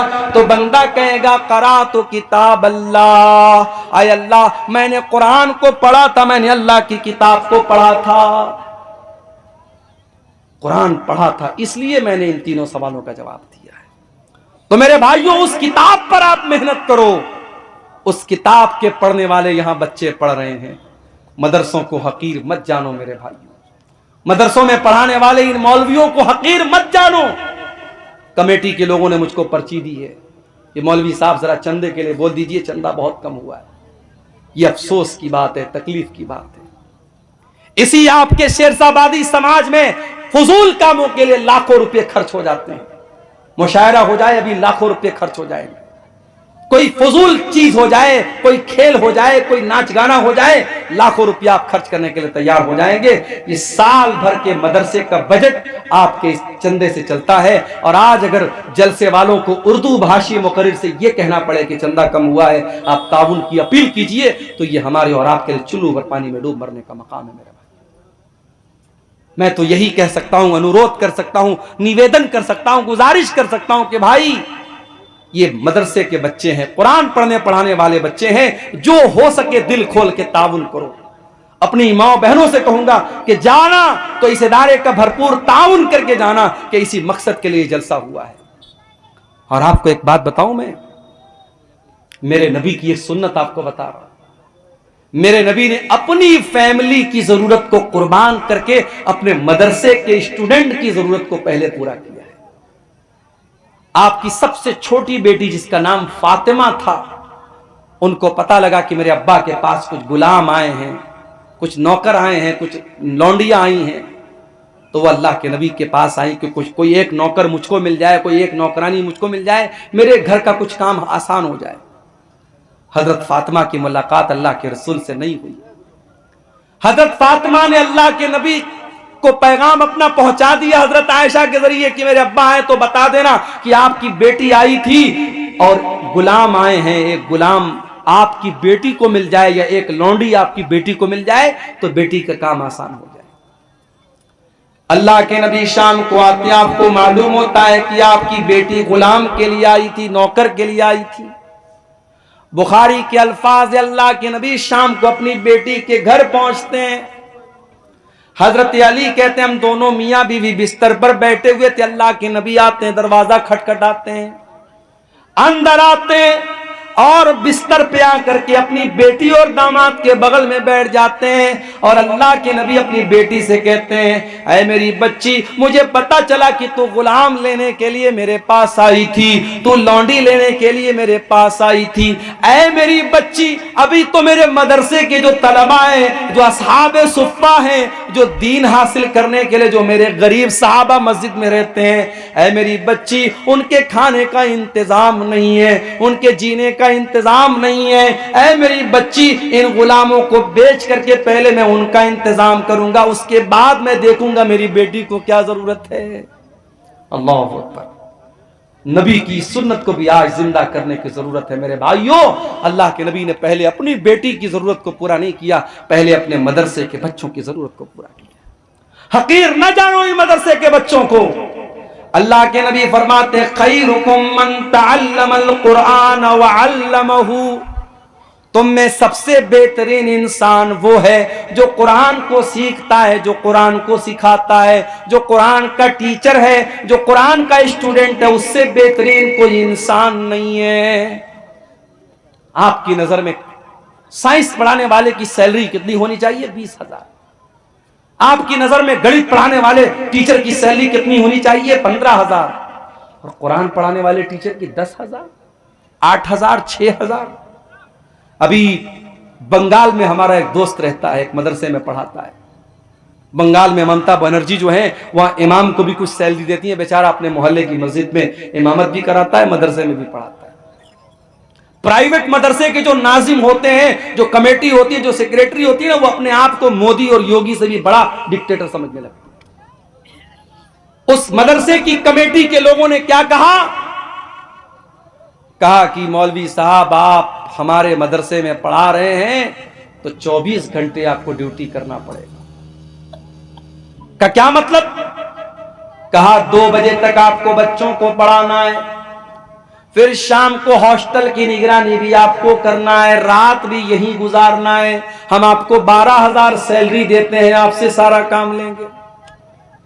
हमारे दोस्त ने कहा कि भाई मुझे बख्श दो, मैं इमाम भी हूं अपने मोहल्ले की मस्जिद का, मैं डेली आता जाता हूं, मेरा ख्याल करो। मैं रमजान में इतनी मेहनत से चंदा लाता हूं, मेरा ख्याल करो। का नहीं, कोई ख्याल नहीं रखा जाएगा। डिक्टेटरशिप चल रही है मदरसों की मैनेजमेंट के अंदर, और इन प्राइवेट पढ़ाने वाले गरीब असातिज़ा और मुअल्लिमीन पर बड़ा जुल्म भी होता है मेरे भाई। अल्लाह के वास्ते ऐसा न करो, किसी की मजबूरी का फायदा न उठाओ, किसी को हद से ज्यादा दुख न दो। ये कुरान पढ़ने पढ़ाने वाले, इनका मकाम बहुत ऊंचा है, इनकी कदर करो, इनकी इज्जत करो, इनको अच्छी तनख्वाहें दो। और मैंने एक बात और कही थी, आपके इसी सीमांचल के इलाके में प्रोग्राम हुआ था, मैंने कहा था कि आज मस्जिदों के इमाम की रहने की जगह नहीं है। हमारे इसहाक भाई आए हैं खेड़िया हाट में, इनका मस्जिद के इमाम हैं। इनके कमरे में मैं जाता हूं, छोटा सा कमरा है, शादी हो चुकी है, फैमिली को लेकर नहीं रह सकते। कितनी मस्जिदें हैं जहां इमाम को रहने के लिए जो कमरा मिलता है, वो कमरा इतना छोटा होता है कि इमाम साहब बेचारे पूरा पैर फैला दे तो कमरा पूरा फुल हो जाएगा। इमाम साहब के बीवी बच्चे कहां रहेंगे?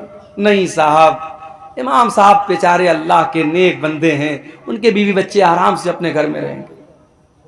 आप पसंद करेंगे कि आप जिंदा हैं और आपके बच्चे यतीम हो जाएं, आप जिंदा हैं और आपकी बीवी बेवा हो जाएं? और मुझे कहने दीजिए कि आज बहुत सारे मदरसों से जो कांड होते हैं, जो वाकयात होते हैं बदफेली के और हराम कामों के, उसकी बहुत बड़ी वजह यह है कि आज बहुत सारे मदरसों के टीचरों को फैमिली से दूर रखा जाता है। मेरा बस चले तो हर मदरसे में यह कानून लगा दूं कि जितने भी टीचर रहेंगे फैमिली के साथ रहेंगे, बीवी बच्चों के साथ रहेंगे, उनके बीवी बच्चों के साथ उनका इंतजाम किया जाए, वरना इन मदरसों को बंद कर दिया जाए। 6-6 महीना इंसान शादीशुदा है, बीवी बच्चे वाला है, बीवी से दूर रहेगा, शैतान तरह तरह के ख्यालात डाल सकता है, शैतान गलत रास्ते पर डाल सकता है। मेरे प्यारे साथियों, ये सहाबा का दौर नहीं है, ये सहाबा का जमाना नहीं है, ये ताबईन का ज़माना नहीं है। अपनी मस्जिदों के इमाम को अगर गंदगी से बचाना चाहते हो, अपने मदरसे के टीचरों को गलत काम से बचाना चाहते हो, तो उनको फैमिली क्वार्टर का भी इंतजाम करो। आज अगर आपकी कमाई अपने लिए है, अगर आप अपने घर के लिए, अपने बच्चों के लिए बेहतरीन घर बनाते हो, तो मदरसे में पढ़ने वाले, पढ़ाने वाले इन टीचरों के लिए भी आपको फैमिली क्वार्टर का इंतजाम करना चाहिए। आज अफसोस होता है मुझे मेरे भाई, इतने बड़े बड़े जलसे होते हैं सीमांचल में, इतने बड़े बड़े टेंट लगाए जाते हैं, दूर दूर तक लाउड स्पीकर की आवाज जा रही है, लाइटिंग की गई है, कई कई लाख रुपए एक जलसे पर खर्च होते हैं, और इलाका इतना कमजोर होता है कि रास्ते में चल के आओ तो रास्ता पूरा खराब है, कहीं चलने के लायक नहीं है। उसके बावजूद इतने खर्चे करके मदरसे का जलसा होता है, लेकिन जब आखिर में हिसाब होता है, मौलवी साहब चंदा बहुत कम हुआ है, ये रोना आम तौर से रोया जाता है। ऐसा क्यों हो रहा है मेरे भाइयों, इस पर हमें और आपको गौर करने की जरूरत है। अगर इन जलसों के चंदे से मदरसे नहीं चल पा रहे हैं तो फिर कोई दूसरा सिस्टम निकालो, आप जलसा मत कराओ। आप साल में पूरे सीमांचल में अगर 100 जलसे होते हैं, 100 न हो 10 जलसे हो, 10 जलसे हों, और 10 जलसे जो हों तबलीगी जलसे हों, दीन फैलाने के लिए हो, कोई मेला ठेला न लगे, कोई लड़कियों का बाजार में उनकी भीड़ न लगे, कोई बेपर्दगी न हो, कायदे से शरीयत और कायदे और कानून के हिसाब से प्रोग्राम हो, और मदरसे का चंदा आप प्राइवेट तौर पर, इंडिविजुअल तौर पर आप दें, तो इंशाअल्लाह बहुत हालात की इस्लाह हो सकती है। मगर मसला वही है, हमसे जब कोई पूछता है सीमांचल का क्या हाल है, जबान पर वही लाइन आती है, वही है चाल बेढंगी जो पहले थी वो अब भी है, वही है चाल बेढंगी जो पहले थी वो अब भी है। दुनिया कहां से कहां पहुंच गई, सीमांचल का इलाका आज वहीं का वहीं है। जिहालत वैसी ही है, गुर्बत वैसी ही है, दीन से दूरी वैसी ही है, बेपर्दगी दिन ब दिन बढ़ रही है, नौजवानों में शराब और नशे का रुझान बढ़ रहा है। मेरे प्यारे साथियों, आओ कुरान पर मैंने पूरी तकरीर कुरान पर की है। एक बड़ी खास बात और आखिरी बात बयान करके बात खत्म करूंगा कि कुरान पर अमल भी हमें और आपको करना है। सिर्फ कुरान को पढ़ना कमाल नहीं है, कुरान को सुनना कमाल नहीं है, कुरान पर अमल भी हमें और आपको करना है। हजरत उमर फारूक के पास एक आदमी आया, उसने हजरत उमर से कहा, ऐ उमर तुम हमारे साथ नाइंसाफी करते हो, ऐ उमर तुम हमारे साथ ना इंसाफी करते हो, हमें पैसा नहीं देते हो, हमें तोहफा नहीं देते हो। हजरत उमर बड़े गुस्से वाले आदमी थे। हजरत उमर को गुस्सा आ गया, उनका हाथ उनकी तलवार की तरफ जाने लगा। उनके दरबार में एक आदमी था, उसने कहा कि ऐ उमर इब्ने खत्ताब, क्या आपने अल्लाह का कलाम नहीं पढ़ा है, क्या आपने रब का कुरान नहीं पढ़ा है? अल्लाह कुरान में कहता है खुज़िल अफ़्वा व अमुर बिल उर्फ़ी व अअरिज़ अनिल जाहिलीन। अल्लाह कुरान में कह रहा है कि ऐ मेरे बंदो माफ कर दिया करो और नेकी का हुक्म दिया करो और जाहिलों से मुंह न लगा करो, जाहिलों को नजरअंदाज किया करो। ऐ उमर ये इंसान जाहिल है, इसके मुंह न लगिए, इसको नजरअंदाज कर दीजिए। जब कुरान की आयत पढ़ी गई, हजरत उमर सरेंडर हो गए, हजरत उमर फौरन ठंडे पड़ गए। और हदीस के अल्फाज हैं, बुखारी की रिवायत है, वकान वकाफन इंद किताबिल्लाह। हजरत उमर की आदत थी, अगर कुरान पढ़ा जाता था और कुरान का कोई हुक्म पेश किया जाता था, हजरत उमर फौरन सरेंडर हो जाते थे और मान लेते थे। मेरे अजीजों, कुरान की रोशनी में अपनी इस्लाह करो। कुरान कहता है नमाज कायम करो, मस्जिदें आज वीरान हैं। कुरान कहता है जिना के करीब मत जाओ, और आज जिना के अड्डे मुसलमानों से आबाद हैं। कुरान कहता है वला युब्दीन ज़ीनतहुन्ना, औरतें बेपर्दगी न करें, और आज हमारी और आपकी औरतें बेपर्दगी कर रही हैं। कुरान कहता है नशे के करीब मत जाओ, और आज हमारा नौजवान नशा कर रहा है। कुरान कहता है नमाज अपने टाइम पर पढ़ो, हमारा नौजवान आज नमाज से दूर है। कुरान कहता है लोगों से बेहतरीन अखलाक से पेश आओ, हमारा नौजवान आज जो है वो अखलाक के मामले में भी बड़ा कमजोर है। मेरे प्यारे साथियों, कुरान पर आज अमल करने की जरूरत है। और अल्लाह कुरान में जब कुरान की फजीलत बयान करता है तो साथ में ये भी कहता है कि ये कुरान लियदब्बरू आयातिही, कुरान तदब्बुर करने के लिए, कुरान गौर करने के लिए है। मेरे अजीजों, डेली आधा घंटा सही, 1 घंटा सही कुरान पढ़ने के लिए टाइम निकालो। आज बांग्ला भाषा में कुरान का अनुवाद मौजूद है, उर्दू जबान में कुरान का तर्जमा मौजूद है, इंग्लिश में कुरान का ट्रांसलेशन मौजूद है। जो जबान आपको आती है, जो भाषा आपको आती है, उस भाषा में कुरान को लेकर के बैठ जाओ। आधा घंटा, मैं ज्यादा नहीं बोलता, आधा घंटा डेली आप कुरान को देना शुरू कर दो। मैं नहीं कहता कि मोबाइल को आप जो टाइम देते हो वो आप कुरान को दे दो, वो दे दोगे तो जिंदगी संवर जाएगी, लेकिन कम से कम मिनिमम आप आधा घंटा कुरान को टाइम दो मेरे भाइयों। आप गौर करेंगे जिंदगी में बरकतों को, आप गौर करेंगे, महसूस करेंगे जिंदगी में बरकतों को। आज अफसोस की बात यह है कि हमारे पास कुरान पढ़ने के लिए टाइम नहीं है। दुनिया जहान की किताबों को हम पढ़ते हैं लेकिन कुरान को नहीं पढ़ते हैं। मेरे भाइयों, बिजनेस आप करते हैं, कारोबार आप करते हैं, कारोबार में प्रॉफिट भी होता है, लॉस भी होता है, फायदा भी होता है, नुकसान भी होता है, मगर कुरान की तिलावत एक ऐसी तिजारत है, एक ऐसा बिजनेस है जिसमें कभी घाटा होने वाला नहीं है। अल्लाह कुरान में फरमाता है, इन्नल्लज़ीना यतलूना किताबल्लाह, जो लोग कुरान की तिलावत करते हैं, वह अकामुस्सलाता, नमाज कायम करते हैं, वह अनफकू मिम्मा रज़क़नाहुम सिर्रन व अलानियतन, और जो रोजी हमने दी है उसमें से खर्च करते हैं, खुल करके भी खर्च करते हैं और छुप करके भी खर्च करते हैं। अल्लाह फरमाता है, यरजूना तिजारतन लन तबूर, कुरान पढ़ने वाला ऐसा बिजनेस कर रहा है, ऐसा व्यापार कर रहा है जिसमें कभी घाटा होने वाला नहीं है।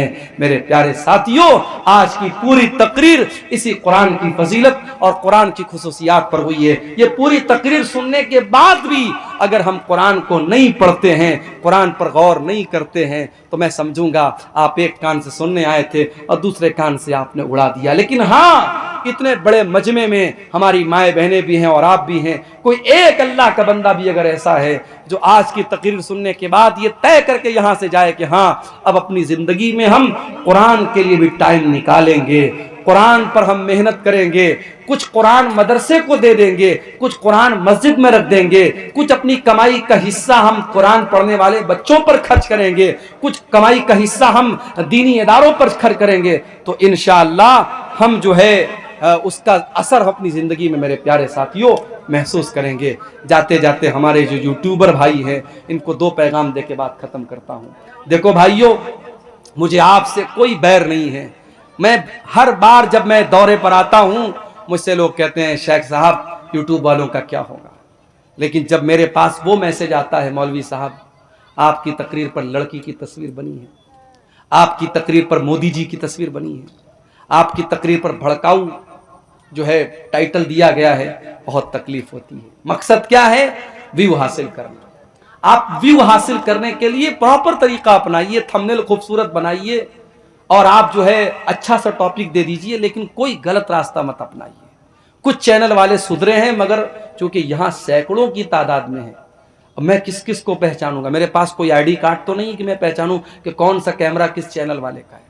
अब ये कल जब तकरीर को डालेंगे, और तकरीर ही है भाई, जबान से कोई बात निकल सकती, मैं तो बहुत एहतियात करता हूं, फिर भी कोई ऐसी बात निकल सकती है जो नहीं निकलनी चाहिए। आप उस बात को भी डाल रहे हो। एक तकरीर में मैंने कहा कि मैं मदरसे में टीचर हूं, सरकारी टीचर हूं, उस बात को भी रिकॉर्ड करके लोगों ने डाल दिया। आप इतनी कॉमन सेंस तो होनी चाहिए, समझदारी तो होनी चाहिए कि हमें क्या डालना है क्या नहीं डालना है। तो एक बात तो मैं ये कहूंगा कि आप अल्लाह के वास्ते जब आप यूट्यूब पर तकरीर को अपलोड करें तो आप उल्टी सीधी बातें, मौलाना साहब ने लड़की का वाकया बयान किया, मियां बीवी का वाकया, मियां बीवी यानी बॉलीवुड के किसी फिल्म का सीन उठा के डाल दिया थंबनेल में, मौलाना साहब ने मियां बीवी के बारे में क्या बयान किया। मुझे गालियां सुनने को पड़ती हैं, कमेंट में लिखा रहता है कि अब्दुल गफ्फार साहब ये क्या करें। उनको क्या पता उनका चैनल है किसका चैनल है। इसलिए मेरे भाई, आप अल्लाह के वास्ते आप ऐसा काम न कीजिए, थंबनेल गड़बड़ सड़बड़ मत लगाइए। दूसरा काम, ये प्रोग्राम जो हुआ है, जलसे वालों ने बड़ी मेहनत से प्रोग्राम रखा है। आप तमाम हजरात जो भी चैनल वाले हैं, कुछ नहीं, जो भी मिनिमम अमाउंट आप जो दे सकते हैं, जो आपके ऊपर बहुत बोझ न पड़े, आप इस इदारे को ताउन करके जाएं। शेख तौहीद साहब भी बयान करके गए हैं, इदारा बहुत पुराना इदारा है और इस लायक है कि हम इस इदारे का ताउन करें। अल्लाह ताला हम सबको इसकी तौफीक अता फरमाए। कहने सुनने से ज़्यादा अल्लाह ताला हम सबको अमल की तौफीक अता फरमाए। रब्बुल आलमीन कुरान करीम को हमारे सीनों का करार बना दे, हमारे दिलों की बहार बना दे, हमारी आंखों का नूर बना दे और हमें कुरान करीम से अपने ताल्लुक जोड़ने की तौफीक अता फरमाए। आमीन व आखिर दावाना अल्हम्दुलिल्लाहि रब्बिल आलमीन। वस्सलामु अलैकुम व रहमतुल्लाहि व बरकातुहू।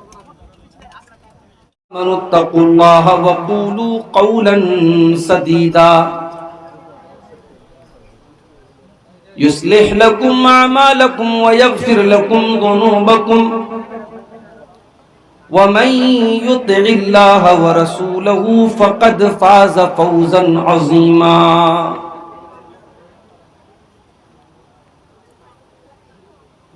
अम्मा बादु फ़इन्न खैरल हदीस किताबुल्लाह व खैरल हदी हदी मुहम्मदिन सल्लल्लाहु अलैहि वसल्लम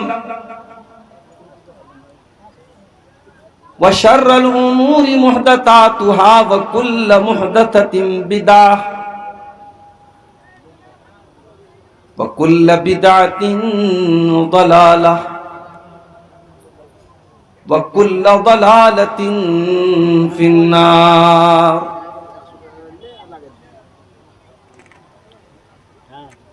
अऊज़ु बिल्लाहि मिनश शैतानिर रजीम। बिस्मिल्लाहिर रहमानिर रहीम। वक़ालर रसूलु या रब्बि इन्न क़ौमी इत्तख़ज़ू हाज़ल क़ुरआन महजूरा।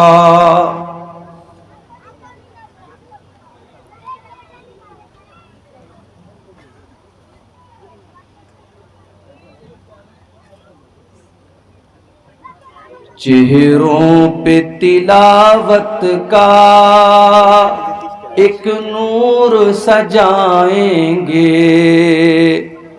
कुरान को सीने में हम ऐसे बसाएंगे। तत्हीरो हर दिल की कुरान की तिलावत से, शादाब रहे हर रूह ईमान की हलावत से। हम रब के हुजूर अपने जब सर को झुकाएंगे, चेहरों पे तिलावत का एक नूर सजाएंगे। हर महफिल कुरआन में रहमत के वो साए हों, अल्लाह के फरिश्तों ने यूं पर फैलाए हों। जब जिक्र तिलावत का, जब जिक्र तिलावत हम होठों पे सजाएंगे, चेहरों पे तिलावत का एक नूर सजाएंगे। नौखेज हैं हम गुनचे गुलदान मोहम्मद के, हम वारिस खुशबू हैं फरमान मोहम्मद के। हर दश्त को सीने को, हर दश्त के सीने को फूलों से सजाएंगे, चेहरों पे तिलावत का एक नूर सजाएंगे। कुरान को सीने में हम ऐसे बसाएंगे। आका ने कहा हमको बरतर ही वो इंसान है, तौहीद के दाई हैं जो रहबर ईमान है। कुरान को सीखेंगे और सबको सिखाएंगे, चेहरों पे तिलावत का एक नूर सजाएंगे, कुरान को सीने में हम ऐसे बसाएंगे। सदर महफिल शेख तौहीद आलम सलफ़ी हफ़िज़हुल्लाह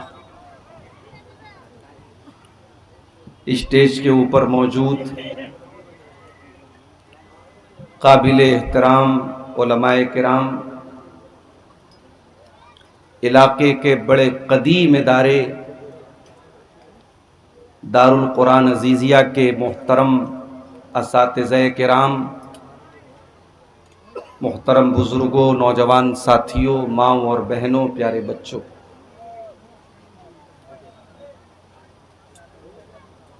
आज का ये प्रोग्राम इस गांव के मदरसे की तरक्की के लिए, उसके बका और उसके वजूद के लिए, जो सीमांचल के अक्सर मदारिस का तरीक़ा है कि साल में वो एक बार जलसा करते हैं और उसी जलसे के ज़रिए उस इदारे के साल भर के खर्च का चंदा उतरता है। और ये सिस्टम 2009 से, जब से मैं सीमांचल में आ रहा हूं, मैं देख रहा हूं, और उसके पहले न जाने कब से ये सिस्टम चल रहा है। इस सिस्टम की अपनी कुछ अच्छाइयां भी हैं, कुछ खराबियां भी हैं, कुछ मजबूरियां भी हैं। उस पर मैं बात करके आपका वक्त ज़ाया नहीं करना चाहता। मेरे पीछे 5 बच्चे हैं जो इस मदरसे से कुरान के हाफिज बन करके निकल रहे हैं। हमारी और आपकी नजर में कुरान का हाफिज शायद उतना महत्व नहीं रखता, उतना इंपॉर्टेंस हम नहीं देते, उतनी अहमियत हम नहीं देते जितनी देनी चाहिए। जरा रब के कुरान से पूछो कि हाफिज कुरान का क्या मर्तबा है। जरा जनाब मोहम्मद रसूलुल्लाह सल्लल्लाहु अलैहि वसल्लम की हदीसों की रोशनी में देखो कि कुरान के हाफिज का क्या मकाम और मर्तबा है। अल्लाह के नबी जल्दी किसी पर बद्दुआ नहीं करते थे। सीरत की किताबें उठा के देखो,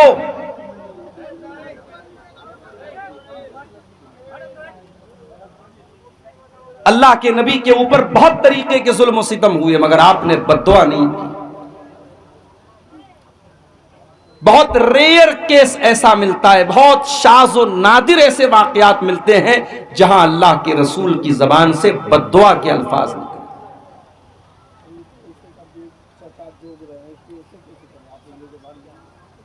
एक मौका हमें सीरतुन नबी के अंदर मिलता है जब अल्लाह के नबी बद्दुआ करते हैं। कुछ कबीले के लोग आते हैं और धोखे से, फ्रॉड करके, धोखा करके, फरेब करके वो अल्लाह के नबी के 70 ऐसे सहाबा जो कुरान के हाफिज थे, कुरान के कारी थे, उन 70 सहाबा को अपने साथ लेकर के जाते हैं और रास्ते में गद्दारी करके, फ्रॉड करके उन 70 सहाबा को शहीद कर डालते हैं, कत्ल कर डालते हैं। अल्लाह के प्यारे नबी को इतनी तकलीफ होती है, 1 महीना कंटिन्यू आप नमाज में कुनूत नाज़िला पढ़ते हैं। हर नमाज की आखिरी रकात में रुकू के बाद खड़े होकर के आप कुनूत नाज़िला पढ़ते हैं और कुनूत नाज़िला में आप उन काफिरों का नाम लेकर के, उनके कबीलों का नाम लेकर के बद्दुआ करते हैं। ओ लोगों, तुम्हारी नजर में कुरान के हाफिज की अहमियत हो या न हो, मेरे नबी की नजर में कुरान के हाफिज की और कुरान के आलिम की और कुरान के कारी की अहमियत देखो कि कुरान के कारियों के कत्ल पर अल्लाह के नबी को इतना गुस्सा आया, आप 1 महीने तक कुनूत नाज़िला में उनके कातिलों पर बद्दुआ करते रहे। तो कुरान का हाफिज और कुरान का आलिम बहुत ऊंचा मकाम है।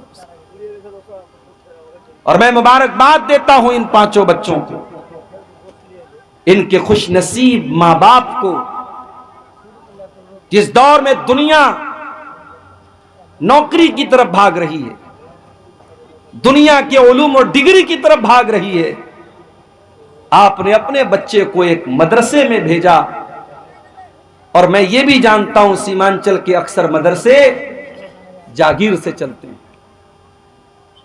ये बच्चे अपने घर के इज्जतदार घर के बच्चे हैं, लेकिन जागीर की शक्ल में ये किसी के दरवाजे पर जा करके टिफिन लेकर के खाना लाते हैं, अपनी इज्जत नफ्स को बार बार कुचलते हैं, सिर्फ इसलिए कि ये कुरान पढ़ने आए हैं। इनका मकसद कुरान सीखना है, कुरान याद करना है। और आज अल्लाह के फजलो करम से इनके हाथ पर मौलाना तौहीद साहब ने, मैंने और दूसरे लोगों ने दस्तार बांधी है, जो इस बात की पहचान है कि आज के बाद समाज में ये हाफिज जी के नाम से याद किए जाएंगे, ये हाफिज कुरान के नाम से याद किए जाएंगे। मैं अपने इन बच्चों से एक बात कहना चाहता हूं, इसी समाज में हमने ऐसे भी बच्चों को देखा है जो कुरान के हाफिज तो बन गए, लेकिन कुछ दिनों के बाद गलत संगत में पड़ गए, गलत रास्ते पे चले गए, कुरान जितना याद था वो भुला भी दिया, और उनके कैरेक्टर और उनके किरदार से कहीं से भी ये प्रतीत नहीं होता, ये नहीं झलकता, ये नजर नहीं आता कि कुरान के हाफिज। आए मदरसा दारुल कुरान से हिफ्ज करने वाले मेरे प्यारे बच्चों, तुम समाज में जब अपने नाम के साथ हाफिज का टाइटल लेकर के जा रहे हो, उस टाइटल की हिफाजत करना। दुनिया तुम्हारी हरकतों को देखने के बाद जस्टिफाई करेगी, तय करेगी कि हाफिज लोग कैसे होते हैं। मार्केट से तुम गुजरोगे, तुम्हारे सामने बहुत सारे गलत मनाजिर भी आएंगे, गंदी चीजें भी तुम्हारे सामने ऑफर की जाएंगी, देखने को तुम्हें उकसाया जाएगा, तुम्हें आकर्षित किया जाएगा, लेकिन तुम्हारे सीने में अल्लाह का कुरान है। इस कुरान की कदर करते रहना और उन नामुनासिब चीजों से, उन गंदी चीजों से, उन वल्गर चीजों से हमेशा अपने आप को बचा के रखना और इस कुरान की हिफाजत करते रहना मेरे बच्चों। इसलिए कि अल्लाह के प्यारे नबी क्या फरमाते हैं, ताहदू हाज़ल कुरान, इस कुरान को अच्छी तरीके से याद रखो। फ़इन्नहु अशद्दु तफल्लुतम मिनल इबिल फी उकुलिहा, जिस तरीके से ऊंट को अगर किसी खूंटे में बांध दिया जाए तो ऊंट जिस तरीके से भागने की कोशिश करता है, कुरान करीम भी आपके सीने से निकलने की कोशिश करेगा। इस कुरान को बांध के रखना, इस कुरान को महफूज करके रखना, कुरान को अपने दिल से, दिमाग से निकलने मत देना। मेरे अजीजों, बात निकली है कुरान की, तो एक बात मैं आपको और बताना चाहता हूं। अल्लाह ताला ने दुनिया में बहुत सारे नबियों को भेजा और बहुत सारे नबियों को अल्लाह ताला ने बहुत सारी किताबें भी अता फरमाई।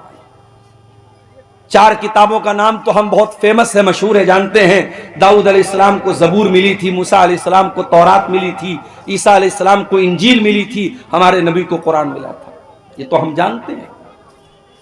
बहुत सारी किताबों का नाम भी हमें नहीं मालूम, लेकिन ये बात याद रखो, जिस तरीके से अल्लाह का आखिरी नबी खातमुन नबिय्यीन ने, अब आपके बाद दुनिया में कोई नबी आने वाला नहीं, कोई रसूल आने वाला नहीं है, उसी तरीके से कुरान अल्लाह की आखिरी किताब है। अब कुरान के बाद कोई दूसरी किताब दुनिया में आने वाली नहीं है। कुरान ने पिछली तमाम किताबों को मनसूख कर दिया, कैंसिल कर दिया। अब कानून चलेगा तो कुरान का चलेगा, अब अगर माना जाएगा किसी किताब के कानून को, अगर कोई किताब बुक ऑफ लॉ है, अगर कोई किताब कानून की किताब है, तो वो कुरान मजीद है। और इसीलिए अल्लाह ताला ने कुरान को उतारा तो कौन से फरिश्ते के जरिए उतारा? फरमाया नज़ल बिही रूहुल अमीन, इस कुरान को लेकर के जिब्रील अमीन आए हैं, फरिश्तों के सरदार आए। तमाम फरिश्तों में सबसे आला, सबसे आजम, सबसे बेहतरीन फरिश्ते हजरत जिब्रील इस कुरान को लाए हैं। कुरान जिस हस्ती के ऊपर उतारा गया, उस हस्ती के बारे में अल्लाह कुरान में कहता है वमा अरसलना का इल्ला रहमतल लिल आलमीन, ऐ नबी हमने आपको सारी कायनात के लिए रहमत बना करके भेजा। कुरान का उतारने वाला कौन? रब्बुल आलमीन। कुरान को लेकर के आने वाला फरिश्ता कौन? रूहुल अमीन। और कुरान जिस हस्ती पर उतरा, उस हस्ती, वो हस्ती कौन? रहमतुल लिल आलमीन। कुरान जिस महीने में नाजिल हुआ, वो महीना भी सारे महीनों में सबसे ज्यादा बरकत वाला। ये मेरी ही तकरीर के दौरान माइक को जो है गड़बड़ होना था, बार बार ये छोड़ रहा है, पकड़ रहा है। कहाँ है भैया माइक वाले? पैसा वैसा नहीं मिलेगा आपको, बेफिक्र रहिए आप। शहर रमजान अल्लज़ी उन्ज़िल फ़ीहिल कुरान, कुरान करीम कौन से महीने में उतरा? रमजान में उतरा। सारे महीनों में सबसे ज्यादा बरकत वाला महीना रमजान का महीना। आज एक साहब मसला पूछने लगे, 15-16 साल पहले 15